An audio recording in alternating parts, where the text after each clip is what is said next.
You're listening to In the NOCO, a daily slice of Northern Colorado news and happenings. It's Friday, November 3rd. I'm Erin O'Toole. Diversity isn't exactly classical music's strong suit. The work of white European composers has been center stage for centuries. And today, people of color comprise a small percentage of musicians in American orchestras, although that number appears to be growing. Black violinist and author Brendan Slocumb says representation plays a big role in this. I know when I was a kid, had I seen someone who looked like me playing the violin, I would probably never put it down, ever. Slocumb is a longtime music educator, and when he goes into schools, he says students don't believe he's a violinist.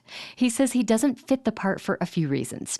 If it's warm out, I usually have on a short sleeve shirt, and I've got tattoos, and I'm going to go ahead and say I'm a muscular guy. And how does this guy play the violin? Is it? And then I will play, and they're just like, "Are you serious? You really do this?" Yeah, it's for everybody. It's not just for, you don't have to live in a certain place or have a certain zip code or have a certain bank account. No, it's for everybody. Slocumb's experiences as a young, aspiring Black musician navigating the classical music world are central to his book, The Violin Conspiracy, which is the selection for this year's Fort Collins Reads. The citywide event brings residents together to read, discuss, and celebrate one noteworthy book. Just ahead of his talk in Fort Collins this Sunday, we invited him onto the show. I want to go back to your childhood, if we could.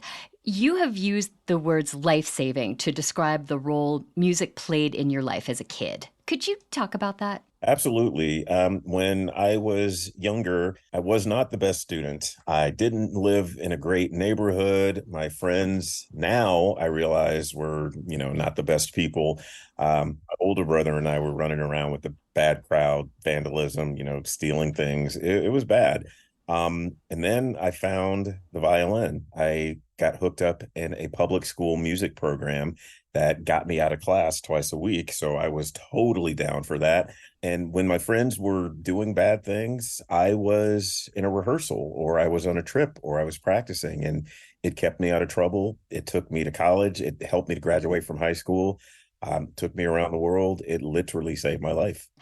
And you've spent most of your career as a performer and as a music educator. Then you wrote your first novel, The Violin Conspiracy, which was published in 2022. I'm so curious, what drew you to writing? Yeah, it's definitely a different creative outlet, which is what I needed during the summer of 2020. As many people recall, it was a rough summer with the pandemic, and we saw the events that took place with George Floyd. It just felt like the right time for a story like this to just kind of be put out there. And as a performing working musician, nothing was going on for me. Everything stopped, and I had nothing to practice for. So I really needed a creative outlet. And I wrote the first chapter of The Violin Conspiracy, and it was all history from there. Well, The Violin Conspiracy feels to me in some ways like a story about finding where you belong. Ray doesn't really fit in with his immediate family. I mean, his mother just doesn't understand or could not care less about his musical aspirations. She wants him to get a steady job. Only his grandmother really understands him. And on top of that, despite his incredible talent, Ray keeps encountering situations where he doesn't belong in this world of classical music because of his race. And he has to persist through microaggressions and I would say macroaggressions, very overt acts of racism. So maybe it's not so much about finding where you belong, but fighting for where you belong. I'm wondering if that speaks to your own experience navigating this world of classical music. 100%. In Ray's journey in The Violin Conspiracy, I will not, say that it was easy. It's definitely not an easy journey for him to undertake. But, he starts off very, very naive, which I did. Who would think that? And why would this be an issue? I go to the same schools as my colleagues, have the same teachers, play the same pieces of music. Why wouldn't I be on equal footing? But it's a constant having to prove yourself. I've walked into places to conduct, and rather than being greeted as "Hello, maestro," it is, "The garbage is over there. You can take it out." Okay, well, that's lovely, but I'm actually here to direct you, and I always have to prove it. It's one of those things where it's sad, but you get used to it. And I like to say I refuse to be a victim. I will take these hits. So the next person who looks like me who wants to play, doesn't have to. They can just sit down and play with the same expectations as everyone else. But it's definitely real. It's a real challenge. Hmm. And we know the percentage of Black musicians in American orchestras is roughly, what, 2%? I'm wondering what you think needs to happen to change that, to make classical music a more diverse and welcoming space. Personally, I think it all begins with exposure and accessibility. In schools, there should be music playing all the time.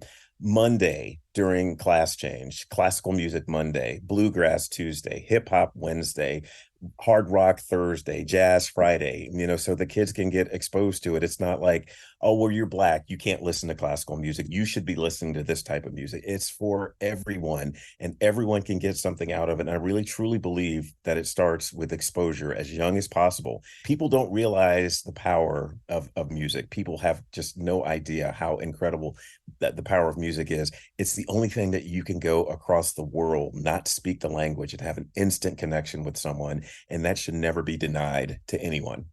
Right. Well, I want to shift to your latest book, Symphony of Secrets. It's about a music historian who learns that the world's greatest composer may have stolen works from a Black woman with a mental disability. In a broader sense, it speaks to this long history of exploitation that Black artists have faced in America. And I wonder if parts of that history helped inspire this book.